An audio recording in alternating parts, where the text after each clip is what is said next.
మోహన్ బాబు గారు భారతదేశం గర్వించేటువంటి అతి తొమ్మిది నటుల్లో ఒకడు, భారతదేశం నటుల్లో ఉన్నటువంటి వాళ్ళలో ఒకడు. ఆ రోజుల్లో ఓ దిలీప్ కుమార్, ఒక అక్కినేని నాగేశ్వరరావు, ఒక ఎన్టీ రామారావు, ఆ ఏజ్ తర్వాత వచ్చినటువంటి తరంలో మోహన్ బాబు గారు ఒకరు. ఏమయ్యా నిన్ను హైదరాబాద్ నుంచి పొగిడించుకోవడం కోసం పిలిచాడా ఆయన మీరు అడగొచ్చు. చొక్కా పట్టుకుని అడిగినా నేను చెప్పే పాయింట్ ఒకటే, ఒక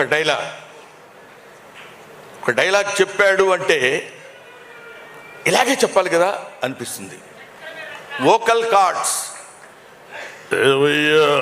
నాకు అలాగే 10 నిమిషాలు నేను మాట్లాడమంటే మాట్లాడాను.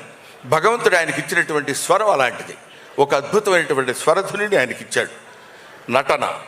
నటనలో మేము చిన్న కామెడీ వేషాలు వేసుకునేవాళ్ళం. గబగబా ఆయన దగ్గరికి వెళ్ళి ఏంటి గురుగారు, ఉండవాయ్ డైలాగ్ ప్రాక్టీస్ చేస్తున్నాను ఇక్కడ.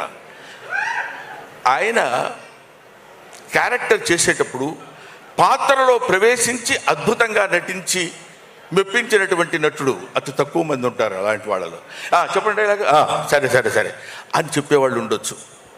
ఇలాంటి వాళ్ళు అతి తక్కువ మంది నటినట్లు ఉంటారు. అందులో మోహన్ బాబు గారు ప్రథమం. ఇటువంటి వాళ్ళు ఇంకా ఇన్ని సంవత్సరాలు ఏమంటే మీకు ఒక 50 ఉంటాయా? 50 అండి? ఓహో, ఇండస్ట్రీకి వచ్చి 50 ఏళ్ళు అయింది ఆయన, నీకు అనుకుంటా బహుశా.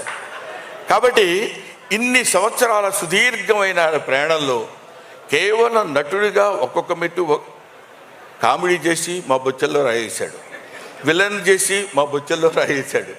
Comedy, villain, character artist, hero, ఎన్ని రకాల పాత్రలు ఉన్నాయో అన్నీ చేయగలిగినటువంటి సమర్థత కలిగినటువంటి నటుడు ఆయన మోహన్ బాబు గారు. ఈ సినిమాలో మహాదేవ శాస్త్రిగా ఇందాక మీరు చూశారు.